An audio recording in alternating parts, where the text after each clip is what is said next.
around 4,500 years before the Common Era, the desert we now call Egypt looked nothing like what you see in photographs. It was a narrow ribbon of life, precise and deliberate, carved out each year by the flooding of the Nile. On either side, nothing but sand and rock. At the center, a civilization that had spent centuries quietly stacking up knowledge about stone, water, soil, and time. The Egyptians of the Old Kingdom knew things that took us decades to figure out all over again. They knew how to move objects, weighing thousands of pounds across flat ground. They knew how to manage tens of thousands of workers without the whole operation falling apart. They knew how to cut rock with near-perfect precision using tools made of copper, and more than anything else, they knew how to build for keeps. The challenge facing the architects of King Khufu around the year 2560 BCE was on a scale that no civilization before them had even come close to attempting. This wasn't about raising a temple, a wall, or a palace. This was about stacking 2,300,000 limestone blocks, each one averaging around 2.5 tons, into a man-made mountain in the middle of the desert, perfectly aligned to true north, south, east, and west, with a base leveled to within less than an inch of error across 750 feet on each side, and pulling it off within a single human lifetime. The name of the man who ran that job was Hemiunu. Hemiunu was born into the royal family. He was Khufu's nephew, and he held the title of vizier, the highest civilian office in the kingdom, roughly equivalent to what we'd call a chief of staff or a secretary of state today. But his actual day-to-day role during the years of pyramid construction was something closer to a general contractor on the biggest building project in human history.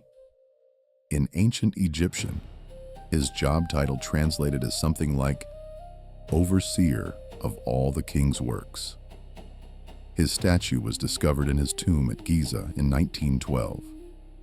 It's held today at the Roemer und Pelizaeus Museum in Hildesheim, Germany. It shows a heavy-set, middle-aged man seated in a posture of calm authority. The expression on his face is composed. The eyes look straight ahead with the kind of steadiness that doesn't belong to someone who's making things up as he goes. Hemiunu didn't do this alone. Under his direction ran an administrative structure, unlike anything that had existed before. And we know this not from guesswork. We know it from paperwork. In 2013, archaeologists excavating the ancient harbor at Wadi el-Jarf on the Red Sea coast uncovered a set of papyri that turned out to be the oldest written documents ever found. They described, in careful detail, the logistics of pyramid construction, work shifts, limestone transport across the Nile from the quarries at Tura, and the daily food rations issued to workers: bread, onions, and beer. Those documents rewrote what we thought we knew about how Giza got built. For centuries, the go-to version of the story came from the Greek historian Herodotus, who visited Egypt around 450 BCE, roughly 2,000 years after the pyramid was already finished. Herodotus wrote that 100,000 slaves had labored for 20 years under the whip of Pharaoh's overseers. That image, the enslaved worker dragging stone under a brutal desert sun, stuck around for a long time. It showed up in textbooks, Hollywood movies, and documentary narrations well into the 20th century. Modern archaeology blew that story wide open. Excavations led by Egyptologist Mark Lehner at the Workers' Village, just south of the Great Pyramid, less than a third of a mile away, turned up something completely different. A purpose-built settlement with barracks, industrial-scale bakeries capable of producing thousands of loaves a day, large cooking facilities, and a medical operation that left behind evidence of treated fractures and what appeared to be surgical procedures. The workforce was organized into named crews, teams with identities like Friends of Khufu or Drunkards of Menkaure. Skeletal remains from the workers' cemetery next to the village told the same story from a different angle. These people showed the wear and tear you'd expect from hard physical labor. Joint damage, healed fractures, signs of real effort over years. But they also showed evidence of consistent medical attention and a diet that was, by the standards of ancient Egypt, genuinely good. Beef, goat, fish, beer every day. Bread in quantities that no enslaved person in any ancient civilization would ever have received. The workforce at Giza wasn't enslaved. They were state workers, recruited through a labor conscription system called corvée, a rotational obligation that all able-bodied adult men in Egypt owed to the crown.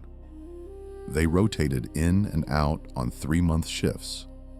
They came from every province in the country, and many of them carved their names into the blocks they placed, something no anonymous slave would ever have had the standing to do. The real challenge of this construction project wasn't the workforce, it was the stone. The Great Pyramid contains roughly 2,300,000 limestone blocks, with a combined weight estimated at around 6 million tons. Most of that stone was quarried locally, pulled from a site less than a quarter mile from the base of the pyramid. But the outer casing blocks, the ones that gave the finished structure its blinding white surface visible from miles away, came from the quarries at Tura on the opposite bank of the Nile, about 12 miles out. Moving a 5,000-pound block from a quarry to its exact position inside a pyramid, standing 480 feet tall, is not a strength problem. It's a logistics problem. The Egyptians cracked it with 3 core tools. The first was the wooden sled. Tomb paintings from the Middle Kingdom show this clearly. Stone blocks lashed to flat wooden runners, hauled by teams of men pulling ropes.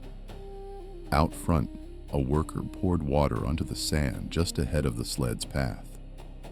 That detail matters more than it might seem. Experiments with full-scale replicas showed that wetting the sand ahead of a loaded sled can cut the required pulling force nearly in half. A crew of around 20 men could move a 2.5-ton block across wet sand at a manageable, sustained pace. The second tool was the boat. The Nile was Egypt's interstate highway system. The granite blocks used in the King's Chamber, quarried at Aswan, roughly 500 miles upriver, arrived at Giza on large wooden barges, riding the current downstream. The Wadi el-Jarf Papyri described those river operations in detail, including the names of individual ship captains and the routes they ran. The third tool was the ramp. The ramp is where modern engineers have been arguing for decades and haven't settled things yet. The problem is straightforward to state and genuinely hard to solve. As the pyramid rises, the blocks have to go higher. If you build a straight frontal ramp at a slope gentle enough for workers to haul loads, around 8% grade, then as the pyramid grows, the ramp has to keep getting longer to maintain that angle. By the time you're trying to reach the top of the Great Pyramid with a straight ramp at 8%, you're looking at a ramp nearly 1.25 miles long that would require more material to build than the pyramid itself. That math doesn't work. The leading alternative theories include a spiral ramp winding up the outside of the structure, an internal zigzag ramp system, suggested by the ScanPyramids Project after their 2017 muon scan. detected unexplained voids inside the upper section of the pyramid, and a hybrid approach where the lower courses used external ramps that were gradually dismantled as the work moved up, with smaller internal ramps handling the upper portion. What isn't up for debate is the outcome. The base of the Great Pyramid is leveled to within less than an inch across more than 13 acres of surface.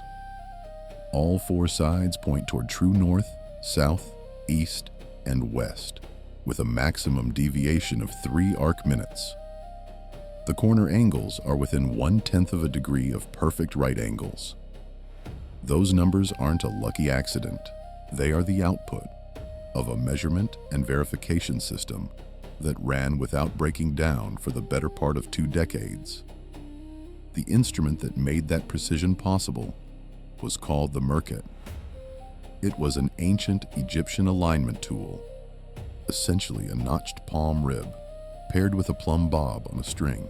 Royal surveyors used it to line up points on the ground with specific stars in the night sky, establishing reference lines accurate enough that modern transit instruments wouldn't significantly improve on them for centuries. The Great Pyramid's orientation to true north doesn't rely on magnetic north, which drifts over time. It uses astronomical north, fixed by the rotation of circumpolar stars, the ones that never dip below the horizon at Egyptian latitudes. The alignment error is less than 1/16 of a degree. Getting there required Hemiunu's astronomers to spend months tracking star movements over the desert plateau before a single block was placed. Construction itself began with the leveling of the bedrock base. Workers carved a grid of shallow channels into the desert rock, flooded them with water, and used the water surface as a horizontal reference. Low areas were built up with gypsum mortar. High spots were chiseled down. The process continued until the entire foundation surface fell within the margin Hemiunu's plans required. That process alone took months, and it was finished before the first block ever touched the ground. The construction pace required to finish the pyramid within Khufu's lifetime left zero room for slippage. Modern calculations put the average at around 300 blocks placed per day across the roughly 20 years of active construction. That works out to 1 block every 2 minutes during a 10-hour workday. Every single day of the year, no days off. To sustain that pace, Hemiunu didn't run this as one giant unified project. He broke it into independent parallel subsystems that could each operate on their own schedule. Quarrying crews worked continuously, regardless of what was happening on the transport side. Transport crews ran overlapping shifts, so there was never a gap in the supply chain. Installation crews on the pyramid worked with blocks that had already been rough cut to final dimensions at the quarry, minimizing the fine adjustment work that had to happen at height. Interior blocks, where the finish quality would never be seen, were placed quickly with looser tolerances. Exterior casing blocks, where the surface had to be perfectly flush, received their final polishing after they were set in place, not before. That principle, run parallel work streams and concentrate your most expensive effort where it's actually visible, is exactly what any modern construction project manager would recognize as smart resource allocation. 4,500 years ago, Hemiunu was already doing it by the book. The other 2 pyramids at Giza were built by Khufu's successors. Khafre's pyramid, raised around 2530 BCE, is slightly smaller at the base but looks taller from certain angles because it sits on ground that's naturally a bit higher. It still has a section of its original white limestone casing near the top. The only place anywhere on the plateau where you can still see what these structures actually looked like when they were new. Menkaur's pyramid, the smallest of the 3, went up around 2490 BCE. Its lower courses were faced with red Aswan granite, harder, more expensive, and visually completely different from the limestone of the other two. It gave the structure a look unlike anything else on the plateau. The three pyramids were never meant to stand alone. They were part of a larger funerary complex that included valley temples connected by covered causeways, mortuary temples attached to each pyramid, smaller satellite pyramids, and the Sphinx, carved directly from a natural limestone outcrop that the builders decided not to quarry away. Instead of wasting the rock, they turned it into one of the most recognizable sculptures in human history. The full construction of all three pyramids at Giza spanned roughly 75 years and 3 separate reigns. In that time, the Giza plateau went from bare desert rock to the largest architectural complex any civilization had ever put together anywhere on the planet. There's no evidence that the architects of the Old Kingdom left behind written manuals explaining their methods. What they left was more durable than any manual.